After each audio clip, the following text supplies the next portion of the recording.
मेरी ज़िंदगी की सबसे बड़ी ख्वाहिश। बाल पॉइंट होंठों में दबाए वो सोच में पड़ गई। फिर एक लंबा सांस लेते हुए कदरे बेबसी से मुस्कुराई। बहुत मुश्किल है इस सवाल का जवाब देना। क्यों मुश्किल है? जवेरिया ने इससे पूछा। क्योंकि मेरी बहुत सारी ख्वाहिशात हैं और हर ख्वाहिश ही मेरे लिए बहुत अहम है, इसने सर झटकते हुए कहा। वो दोनों ऑडिटोरियम के अकबी हिस्से में दीवार के साथ टेक लगाए ज़मीन पर बैठी थी।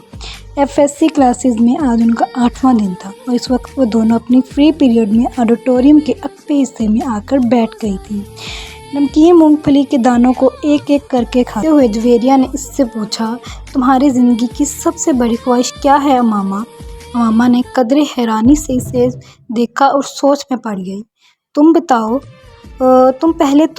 तुम्हारी ज़िंदगी की सबसे बड़ी ख्वाहिश क्या है? अमामा ने जवाब देने के लिए बजाय उल्टा सवाल किया। पहले मैंने पूछा है, तुम्हें पहले जवाब देना चाहिए, जवेरिया ने गर्दन हिलाई। अच्छा ठीक है, मुझे और सोचने दो, मामा ने फ़ौरन हार मानते हुए कहा। मेरी ज़िंदगी की सबसे बड़ी ख्वाहिश, वो बुड़बुड़ाई।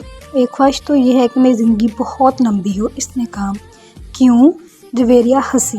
बस 50-8 साल की ज़िंदगी मुझे बड़ी छोटी लगती है। कम से कम 100 साल तो मिलने चाहिए इंसान को दुनिया में।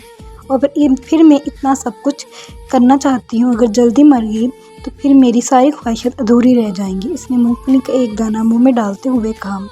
अच्छा और ये कि मैं मुल्क की सबसे बड़ी डॉक्टर बनना चाहती हूँ और सबसे अच्छी आई स्पेशलिस्ट मैं चाहती हूँ। जब पाकिस्तान में आई सर्जरी की तारीख लिखी जाए उसमें मेरा नाम टॉप ऑफ द लिस्ट हो। इसने मुस्कुराते हुए आसमान को देखा।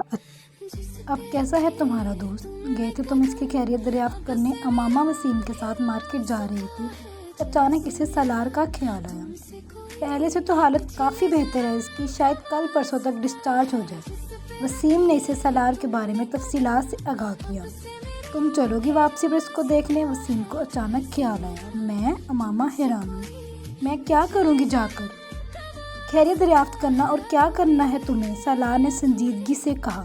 अच्छा, अमामा ने कुछ तामल से कहा। चलो ठीक है, चलेंगे। हालांकि इस तरह के मरीज़ की इयादत करना फजूल है, इसने लापरवाही से कंधे चकाते हुए कहा। वैसे मुझे तवक्का थी कि इसके पेरेंट्स हमारे घर आएंगे शुक्रिया वगैरह अदा करने कि हमने इनके बेटे की जान बचा ली। किस कदर बरवक्त मदद की थी हमने, मगर इन्होंने तो भूले से हमारे घर का रुख नहीं किया। तुम इन बेचारों की कंडीशन का अंदाज़ा ही नहीं कर सकती, किस मुँह से शुक्रिया अदा करने आए। और फिर अगर कोई पूछे बैठ कि आपके बेटे ने ऐसी हरकत क्यों की है, तो वो दोनों क्या जवाब देंगे? क्या ये कहेंगे कि शौक के हाथों वो बेचारे अजीब मुश्किल में फंसे हुए हैं? वसीम ने कदरे अफसोस करने वाले अंदाज में कहा। वैसे इसके पेरेंट्स ने मेरा बहुत शुक्रिया अदा किया है, और मेरी अम्मी और अब्बू जब परसों हॉस्पिटल में खैरियत दरियाफ्त करने गए थे तो उन्होंने वहाँ भी इन दोनों का शुक्रिया अदा किया है। ये तो अम्मी और बाबा की समझदारी थी कि उन्होंने इनसे कोई सवाल नहीं किया कि सलार के बारे में, वरना तो उधर भी खासी खफ्त का सामना करना पड़ता है। वसीम ने गाड़ी मोड़ते हुए कहा। मगर आखिर तुम्हारे दोस्त को इस दोस्त को मसला क्या है? क्यों बैठे बैठा इस तरह की अहमकाना हरकतें करने लगता है? तुम मुझसे इस तरह क्यों पूछ रही हो, जैसे मुझे सब कुछ बताकर ये सब करता होगा? मुझे क्या पता वो किस लिए सब करता है, क्यों करता है? तुम्हारा इतना गहरा दोस्त है, तुम पूछते क्यों नहीं उससे? इतना गहरा दोस्त भी नहीं है कि ऐसी बातों के बारे में मुझे बता